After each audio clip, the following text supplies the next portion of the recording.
The space station horizon spun slowly against the backdrop of stars. Inside the monitoring room, Lieutenant Diane Howard yawned and stretched her arms above her head. The night shift was always quiet, too quiet. She reached for her coffee mug and took a sip of the cold liquid. 3 more hours until her shift ended. The soft hum of machines filled the room. Screens displayed data from deep space listening posts scattered throughout the solar system. For 50 years, humanity had been sending out signals, hoping for a response from other intelligent life. For 50 years, there had been only silence. A sharp beep cut through the quiet. Diane sat up straight, fully awake now. One of the screens flashed red. She rolled her chair closer, fingers flying across the keyboard. "That's not possible," she whispered. "The signal is coming through the quantum channel experimental technology that scientists had only recently developed. According to the readings, someone or something was using similar technology to send a message across vast distances of space." Diane pressed the emergency alert button. Within minutes, Captain Frank Miller rushed into the room, followed by communications specialist Greg Bennett. "This better be important, Howard," Miller said, his voice rough from sleep. "Sir, we're receiving a transmission. Not from Earth or any of our colonies." Miller's eyes widened. "Are you saying?" "Yes, sir. First contact." Greg pushed past them, both, and sat at the console. His fingers moved quickly as he tried to clean up the signal. "It's fragmented, coming in bursts. But it's definitely artificial, and definitely not one of ours." The 3 of them watched as strange symbols appeared on the screen. A translation program began working, searching for patterns. "Can we respond?" Miller asked. Greg shook his head. "Not yet. We need to understand what we're receiving first." After 20 minutes, the computer offered a rough translation. The message was simple but chilling. "Help. Collectors coming. Valeri people in danger. Please help." Diane felt a cold shiver run down her spine. Someone out there is asking for help. Miller frowned. "Or it's a trap. We need to notify United. Earth Command immediately." Within an hour, the small monitoring station became the center of frantic activity. More specialists arrived to analyze the message.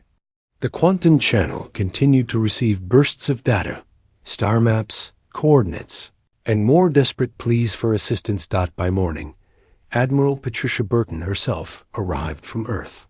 Tall and imposing with gray hair cut short, she had led Earth's defense forces for 15 years. "Tell me everything," she commanded. Diane explained how the signal had appeared and what they had learned. The Valeri appeared to be a peaceful species from a planet about 47 light-years away. "They're being attacked by something they call the Collectors." Greg added, "From what we can piece together, these Collectors move from system to system, taking resources and people." Admiral Burton's face remained expressionless, but her eyes hardened. "And they've directly asked Earth for help. How would they even know about us?" "That's the strange part," Diane said. "They didn't exactly ask Earth specifically. The message was sent out in all directions. But there's something else in their transmission. References to Earth as a Class 12, Deathworld, and humans as Deathworlders. What does that mean?" Miller asked. Dr. Olivia Grant, the station's xenobiologist, stepped forward. She had been quietly analyzing the data all morning. "It means they know about us, even though we didn't know about them. Based on their classification system, they consider Earth extremely dangerous. High gravity, diverse and dangerous wildlife, extreme weather patterns, and tectonic activity. All normal to us," Diane said, "but apparently terrifying to them." Dr. Grant continued. "The Valeri evolved on a world with 1/3 our gravity and almost no predators. To them, we're basically superhuman." Admiral Burton paced the small room, hands clasped behind her back. So there's an entire galactic community out there that's been avoiding us because they think we're too dangerous. Yes, Dr. Grant confirmed. And now one of their species is desperate enough to reach out to the scary Deathworlders for help. For several long moments, the room was silent. Then Burton stopped pacing and faced them. How long would it take us? To reach them? Greg checked the coordinates. With our newest ships using full drives, about 3 weeks. And if we don't help? Diane asked quietly. Dr. Grant's voice was somber. Based on their transmissions, total extinction of their species. Admiral Burton nodded once, her decision made. Contact United Earth Command. Tell them I'm authorizing First Contact Protocol and Defense Response Level Alpha. We're going to need the fleet. Within days, ships from across the solar system began gathering near Mars. The HFY Defender, Earth's most advanced warship, arrived first under the command of Alan Black, a veteran space captain with 20 years of experience. From her station on Horizon, Diane watched the fleet assemble through the observation window. 30 ships of various sizes, the most powerful collection of vessels humans had ever gathered. She had requested and received transfer orders to join the mission aboard the Defender. As she packed her few belongings, Greg came to see her, excited. To make history? He asked, leaning against her doorway. Scared, she admitted. What if we're too late? What if we can't help them? What if we can? Greg countered. Think about it, Diane. For all of human history, we've looked up at the stars and wondered if we're alone. Now we know we're not. And our first act as a spacefaring species will be to help others. Diane smiled slightly. When you put it that way, it sounds better. 2 days later, she stood on the bridge of the Defender, watching Earth grow smaller in the view screen. Captain Black addressed the crew through the ship's communication system. Men and women of Earth, we embark today on humanity's most important journey. We've been called Deathworlders by those who fear what our harsh planet has made us. Today, we will show the galaxy what that really means. It means we're strong enough to protect those who cannot protect themselves. It means we don't ignore calls for help, no matter how distant. It means that from this day forward, humanity stands as a shield for those in need. Diane felt pride swell in her chest as the ship's engines powered up to full capacity. Captain Black gave the order, prepare for fold space jump. The stars stretched into lines of light, and the human defense armada vanished from the solar system, racing to answer the call that would forever change humanity's place in the galaxy. 3 weeks in fold space felt like both an eternity and an instant. The crew of the human defense armada trained, prepared, and waited. Lieutenant Diane Howard spent most of her time studying the Valari transmissions, trying to learn everything she could about the species they were rushing to save. On the bridge of the HFY Defender, Captain Alan Black reviewed battle plans with his officers. The large holographic display in the center of the room showed their fleet of 30 ships arranged in defensive formations. We exit fold space here, Black said, pointing to a spot at the edge of the Valari system, far enough away to assess the situation before we're detected. Commander Eric Winters, his second-in-command, frowned at the display. And if the collectors have already taken the planet, then we find the Valari survivors and help them, Black answered without hesitation. We didn't come this far to turn back. Lieutenant Howard entered the bridge carrying her datapad. Captain, I've completed my analysis of the Valari language patterns. The translation program should be at 80% accuracy now. Good work, Lieutenant. What else have you learned about them? Diane swiped through her notes. The Valari evolved on a low-gravity world with minimal environmental pressures. Their society values art, philosophy, and cooperation. They have some space travel capabilities, but focused more on communication technology than weapons. Making them easy targets, Winters muttered. What about these collectors? Black asked. Less information there, Diane admitted. The Valeri. Messages describe them as resource harvesters who view other species as commodities. They use some kind of immobilization technology to freeze their victims before collection. Black nodded grimly. Lieutenant Martinez, what's our weapons status? Paul Martinez, the head of tactical operations, stood straighter. All systems at full capacity, sir. The fleet is armed and ready. Good, because we have no idea what we're flying into. The final days before arrival were tense. The crew checked and rechecked their equipment. Marines practiced boarding drills. Medics prepared for casualties. Everyone understood the stakes. They were either about to make history or become a cautionary tale. On the morning of their arrival, Captain Black addressed the entire fleet from the Defender's Bridge. Today we represent not just Earth, but all of humanity. We are about to meet two alien species, one that needs our help and one that needs our opposition. Remember your training. Remember why we're here. And remember that whatever happens next, Earth stands with those who cannot defend themselves. The countdown to exit Fold Space began. Diane sat at her communication station, fingers hovering over the controls. Beside her, Greg Bennett monitored the long-range sensors. Fold Space exit in 5, 4, 3, 2, 1... The view screen flashed as normal space returned.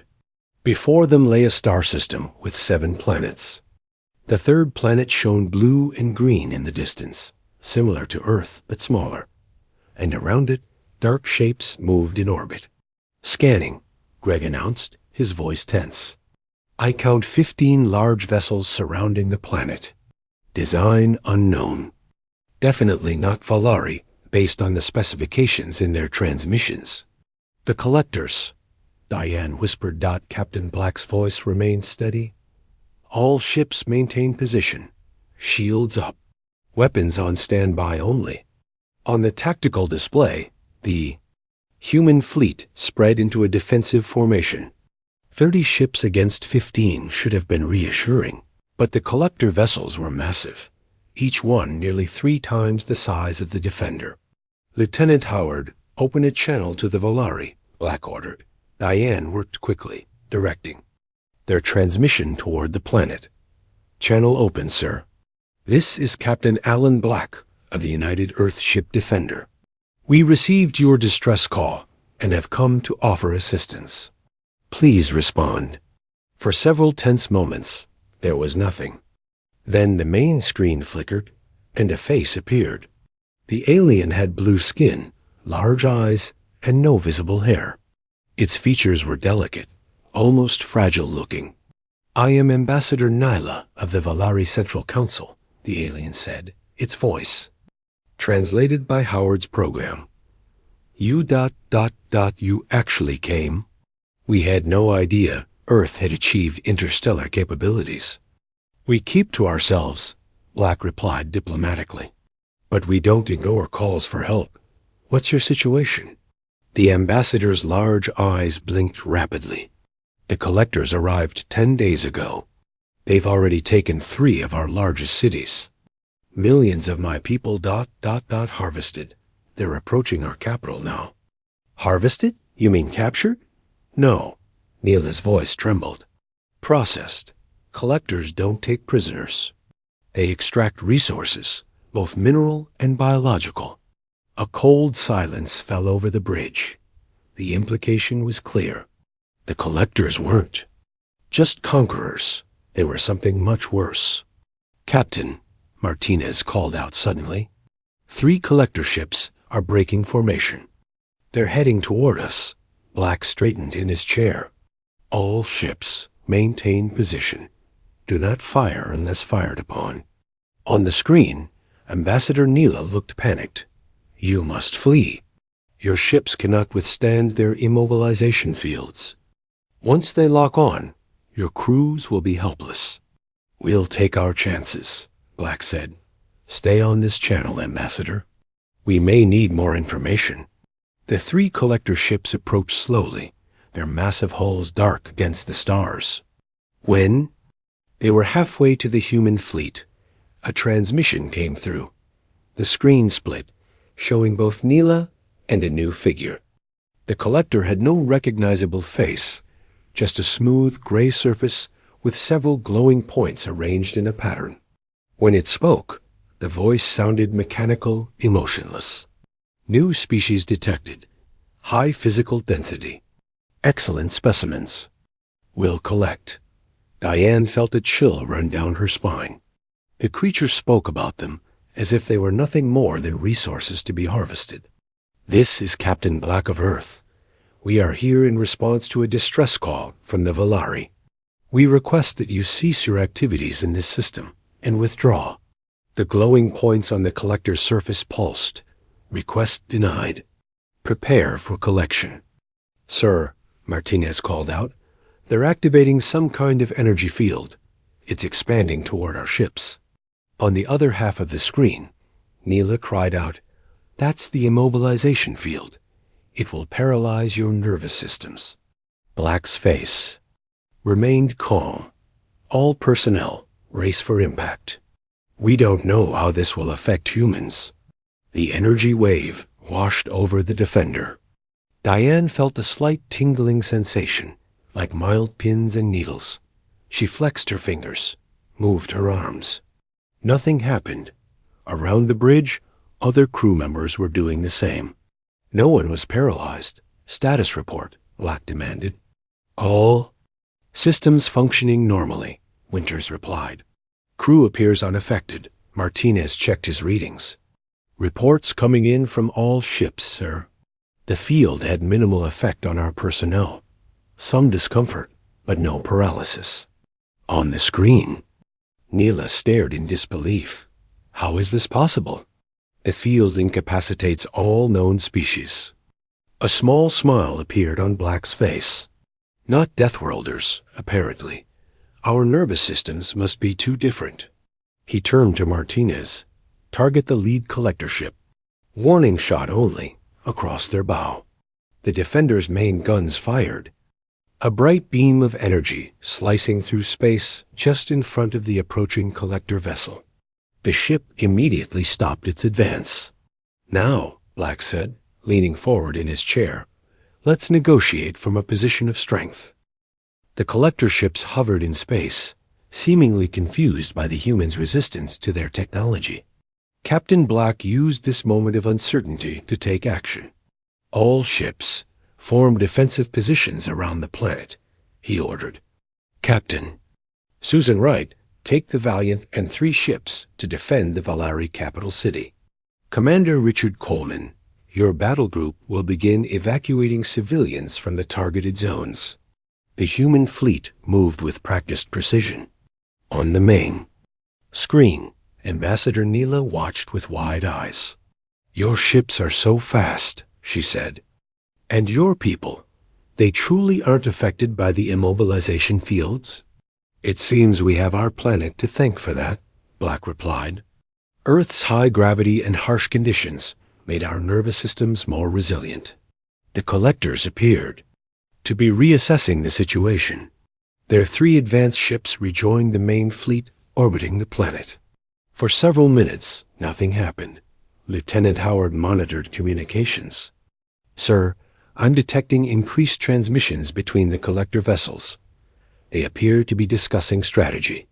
Good, Black said. That means they can be reasoned with, or at least they can feel uncertainty. Greg Bennett looked up from his sensor readings. Captain, the collector ships are launching smaller vessels, hundreds of them. The tactical display showed swarms of craft leaving the larger ships, heading toward both the planet and the human fleet. They're changing tactics, Martinez said. Since they can't immobilize us, they're going to try to overwhelm us with numbers. Black nodded. All ships prepare for combat. Fighters launch. Primary targets are any collector vessels approaching the capital city or civilian areas. The space around the Valari planet erupted into battle. Human fighters streaked through the void, intercepting the smaller collector craft. The larger human ships provided covering fire, their weapons cutting through the collector formations. On the bridge of the Defender, Black directed the battle with calm efficiency. Martinez, target their command ship. Howard, keep the channel to Ambassador Neela open. We need real-time information about what's happening on the surface. Diane split her attention between communications and the tactical display. The battle was intense, but the human forces were holding their own. The collectors clearly hadn't expected such resistance. "Sir," she called out, "Ambassador Neela reports that collector ground forces are withdrawing from the capital city. Captain Wright's battle group has them on the retreat." A cheer went up from the bridge crew, but Black remained focused. "What about the other cities? The ones already hit?" Diane's expression fell as she listened to Neela's report. "The 3 cities that were already attacked. There are few survivors. The collectors processed most of the population before we arrived." Black's jaw tightened. "We were too late for them, but not for the rest." Martinez, status of the collector command. "Ship?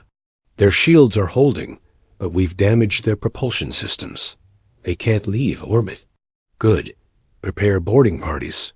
Commander Winters looked startled. "Sir, we're going to board their ships?" "That's right. If we can capture their command vessel, we might be able to force the others to retreat." Black turned to Diane. "Lieutenant Howard, contact Sergeant Nancy Clark. Tell her to prepare her Marines for boarding action." In the Defender's hangar bay, Sergeant Clark and her squad of 20 Marines checked their equipment. Each wore powered armor designed for space combat and carried multifunction weapons that could adapt to different threats. Clark was a veteran of Earth's conflicts with separatist colonies. Short and compact, with dark skin and determined eyes, she had fought in zero gravity before. This would be different, though. This would be the first time humans fought an alien species. "Listen up," she told her squad. "We don't know what these collectors look like up close or how they fight. What we do know is they weren't expecting us to resist their technology. We have surprise on our side." Private Jack Wilson raised his hand. "Sarge, what exactly are we trying to accomplish here?" "According to the Valari intel, each collector ship has a central control node. We find it, we disable it, we get out. Simple." The Marines nodded, though they all knew it wouldn't be that simple. Captain Black's voice came through their comms. "Sergeant Clark, your dropship leaves in 5 minutes. The Defender will create a breach in the command ship's hull near what we believe is their control center." "Understood, sir." "My team is ready." The Marines boarded their dropship, a small, heavily armored craft designed for short-range assaults. Through the viewports, they could see the battle raging outside. Human and collector ships exchanged fire, filling space with energy beams. And explosions. The dropship launched, racing toward the massive collector command vessel. Clark felt the familiar surge of adrenaline before combat. "Approaching target," the pilot announced. "Defender is creating our entrance now." Outside, the UES Defender fired a concentrated beam at a section of the collector ship. The energy cut through the hull, creating a smoking breach. "That's our door," Clark said. "Helmet sealed, weapons hot." The dropship slipped through the breach, landing inside the collector vessel. The Marines deployed quickly. Securing the immediate area. The interior of the alien ship was strange, a mix of mechanical components and what looked like organic material. The corridors were larger than human scale, with high ceilings and wide passages. "Move out," Clark ordered. "Stay in formation." The Marines advanced through the ship, encountering little resistance at first. When they did meet collectors, they discovered why. The aliens were tall, spindly creatures with 4 arms, and movements that suggested they were used to lower gravity. In close combat, they were no match for humans from a high-gravity world. "They're not fighters," Wilson observed after they secured another section. "They're harvesters. They rely on their technology, not physical strength." Clark nodded. "Which explains why they're so interested in us. We're probably stronger than anything they've encountered before." The deeper they went into the ship, the more resistance they faced. The collectors began using energy weapons that fired from a distance, forcing the Marines to take cover. "They're adapting," Clark said, "getting smarter about how to fight us. We need to move faster." According to the ship schematics provided by their sensors, the central control node was just ahead. But between them and their target stood dozens of collectors with weapons drawn. Clark assessed the situation quickly. Wilson, Lewis, flanking positions. Rodriguez, Parker, provide covering fire. Everyone else with me up the middle on my mark. The Marines moved with practiced coordination. The collectors, unused to such tactics, couldn't respond effectively. The humans broke through their lines, fighting their way to the control center. The central node was a large, pulsing structure that filled the room. It glowed with an eerie blue light and seemed to be part machine, part living organism. "Set the charges," Clark ordered. "We've got 5 minutes to get back to the dropship." As her team placed explosive devices around the node, Clark radioed, "Captain Black, target located. Charges being set now."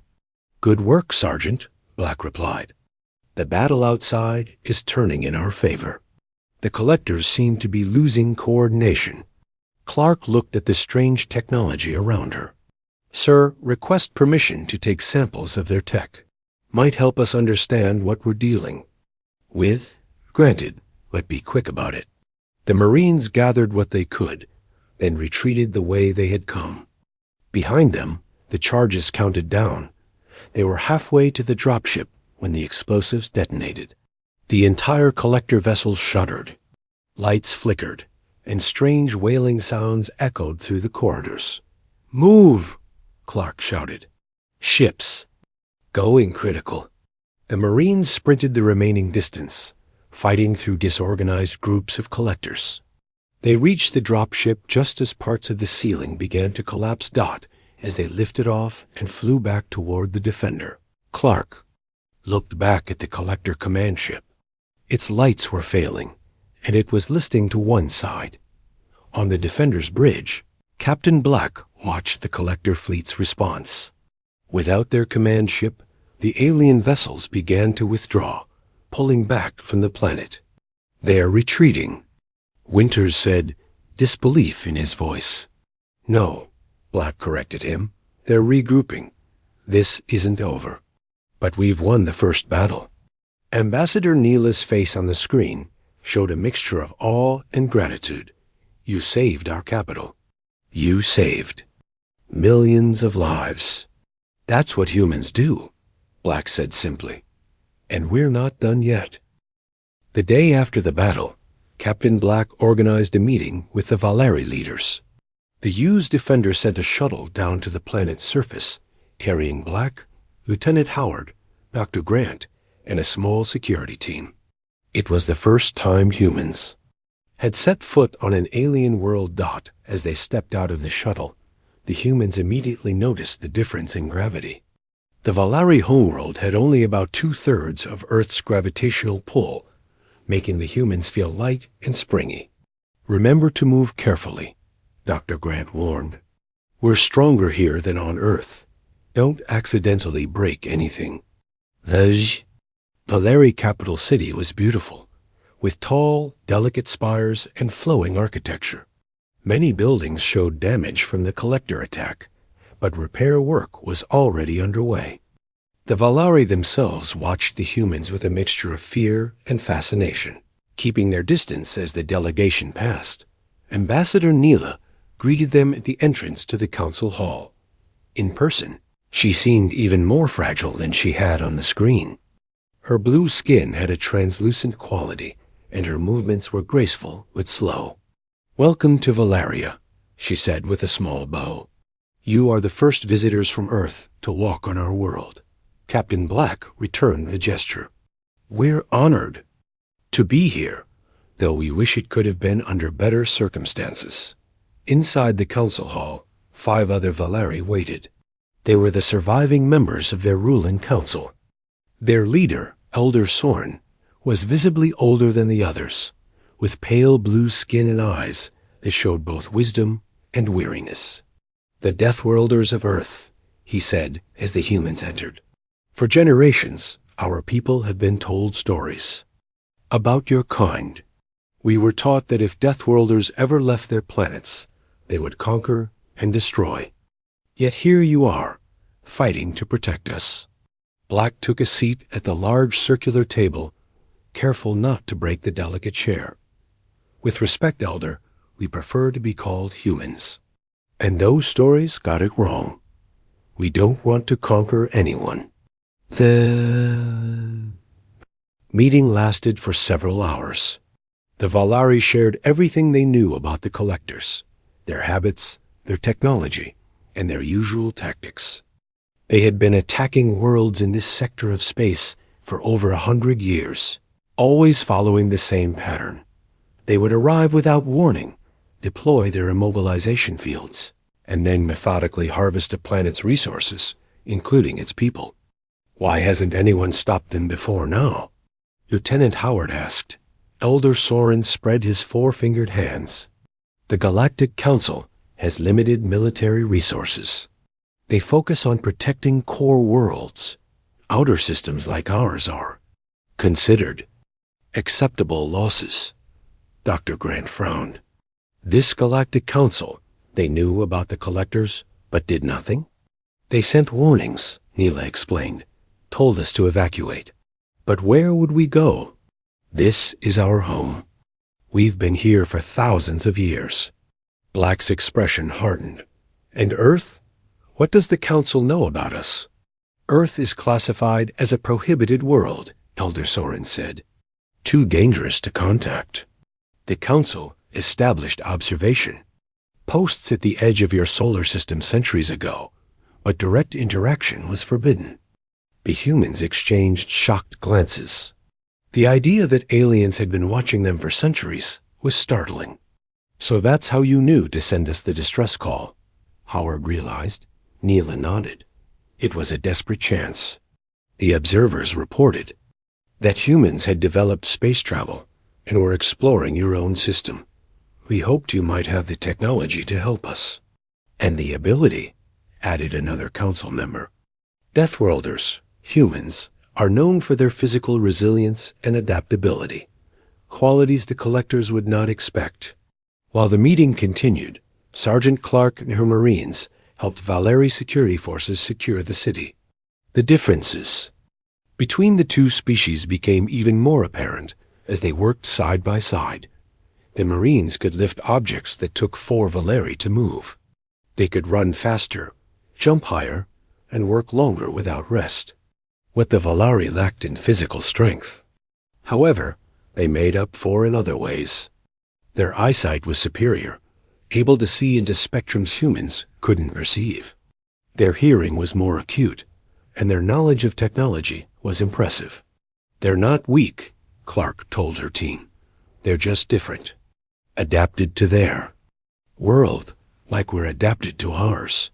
Back on the Defender, Greg Bennett had been studying the collector technology retrieved during the boarding mission. Working with Valeri scientists via video link, he made a disturbing discovery. "Captain," he reported when Black returned to the ship, "the collectors aren't just harvesting resources. They're harvesting genetic material. They incorporate useful traits from other species into their own biology." Black frowned. "You mean they're some kind of hybrid species?" "More like they're constantly evolving by stealing what works from others. And now they've encountered humans, the strongest species they've ever found." Dr. Grant understood the implication immediately. If they managed to incorporate human genetics into their own, they could create a new generation of collectors with our strength and resilience, Bennett finished. But without our ethics or restraint, the threat had just become even greater. Black called an emergency meeting of his ship captains. Representatives from all 30 human vessels gathered in the Defenders conference room. The collectors will be back, Black told them. And when they return, they'll have new tactics. They've learned that we're immune to their immobilization technology, so they'll try something else. Our job is to be ready. Captain Susan Wright of the Valiant raised a question. What about evacuation? Could we transport some of the Valari back to Earth, at least temporarily? Their physiology isn't adapted to our gravity, Dr. Grant explained. Extended exposure to Earth's conditions would cause them serious health problems. Besides, Black added, running isn't the answer. If we don't stop the collectors here, they'll just find another world to harvest, another species to destroy. Commander, Richard Coleman voiced what many were thinking. This isn't our war. We came to help with one attack, not fight an extended campaign against an enemy we just learned existed. The room fell silent. Coleman had a point. The human fleet had not come prepared for a long conflict, but Lieutenant Howard spoke up. With respect, sir, it became our war the moment we answered their call. The Valari reached out to us because they believed humans would help them. If we leave now, we prove that the galaxy's fears about Deathworlders are justified, that we're dangerous and can't be trusted. Black nodded slowly. Lieutenant Howard is right. We stay and finish what we started, not just for the Valari, but for humanity's first steps into the wider galaxy. The captains voted unanimously to continue the fight. As the meeting ended, sensors detected new activity at the edge of the system. Collector ships, Martinez reported. At least 20 of them, bigger than the ones we faced before. Black returned to the bridge, his face determined. Alert all ships. Battle stations. This time, we end the collector threat once and for all. The human fleet moved into defensive positions around the Valari planet. On the surface, the Valari watched the ships that carried their unlikely saviors, the Deathworlders, who had come from a distant planet to fight for Stranger's Dot and in the darkness. Of space, the collectors approached, hungry for the most valuable resource they had ever encountered, humanity. The new collector fleet was massive. 20 ships, each larger than the ones they had faced before, approached in tight formation. The human fleet looked small in comparison, but Captain Black remained calm. They've adapted their strategy, he observed, staying close together to protect each other. Lieutenant Howard studied the incoming ships. Sir, I'm detecting differences in their energy signatures. They've modified their technology. Trying to find a way to neutralize our advantage, Black nodded. Lieutenant Martinez, distribute the battle plan to all ships. Remind everyone that our priority is protecting the Valari planet. The human fleet spread out, forming a defensive line between the collectors and the world they had come to save. Black opened a channel to all ships. This is Captain Black. The collectors have returned in greater numbers, thinking quantity will overcome quality. They're wrong. We are humans. We evolved on a world that tried to kill us every day, and we not only survived, we thrived. Now we use that strength to protect others. Good hunting. On the Valari planet below, Ambassador Neela and Elder Soren watched the approaching battle from their command center. Screens showed the positions of both fleets. Your people fight for us when they have no obligation to do so, Soren said quietly. We have misjudged Deathworlders, humans, for too long. Neela nodded. If we survive this, I will petition the Galactic Council to revise their policy on Earth. The galaxy needs to know that strength can be used to protect, not just to conquer. The collector fleet came to a stop just outside weapons range. For a tense moment, nothing happened. Then a transmission came through to all ships. The collector that appeared on screen was different from the ones they had seen before. It had features that seemed almost human, a recognizable face with eyes and a mouth, though still attached to its elongated alien body. "You are an interesting species," it said, its voice less mechanical than before. "Strong, resilient, valuable. We have studied the genetic material from your fallen soldiers." Most impressive. Captain Black felt a chill. The collectors had already begun incorporating human traits. "Those were our people you killed," he replied, anger in his voice. Each one was a unique individual with rights, dreams, and dignity. Not resources to be harvested. "All life is resource," the collector stated. "All traits can be utilized. Surrender your ships. Your genetic material will improve our species. Your sacrifice will not be wasted." Black's response was simple. "No." The collector seemed confused by the refusal. "You cannot win. Our ships outnumber yours. Our weapons have been enhanced." "Maybe," Black acknowledged. "But there's something you should know about humans. We don't like bullies. We don't tolerate those who prey on the weak. And we never, ever give up." He cut the transmission and turned to his crew. "All ships, engage the enemy. Focus fire on their lead vessel." The space between the fleets lit up with weapons fire. The collectors had indeed enhanced their technology, and their first volley caused significant damage to 2 human ships. But the human fleet was more agile, their captains more creative in their tactics.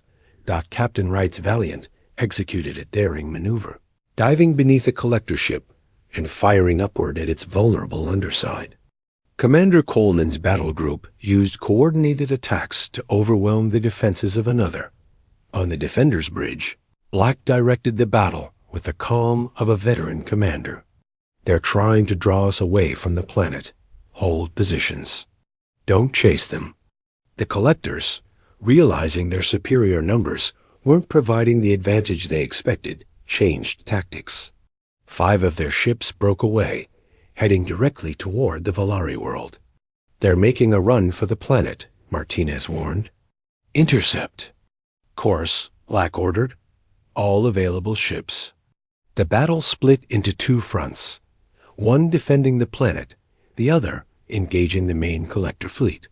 The humans fought with determination and ingenuity, but they were taking heavy damage. In engineering, Greg Bennett worked frantically to keep the Defender systems online. "Captain, I've been analyzing their attack patterns. They're learning from us, adapting their tactics to match ours." "Can we use that against them?" Black asked. "Maybe." Bennett's fingers flew across his console. "Their ships are linked. They share information instantly. If we could feed false data into their network, Dr. Grant joined them on the comm. The Valeri communication technology. It operates on quantum principles. It could potentially access the collector's network." Black made a quick decision. "Howard, contact Ambassador Neela. We need their help." On the planet, Neela gathered their best scientists. The Valeri had never used their communication technology as a weapon before, but they quickly understood what the humans needed. They began broadcasting carefully crafted interference patterns aimed at the collector fleet. The effect was immediate. Several collector ships started moving erratically, their coordination broken. The human fleet pressed the advantage, concentrating fire on the confused vessels. But the collectors adapted quickly. Their lead ship, now showing distinctly humanoid features in its design, broke through the human defensive line and headed straight for the Defender. "They're targeting us specifically," Martinez reported.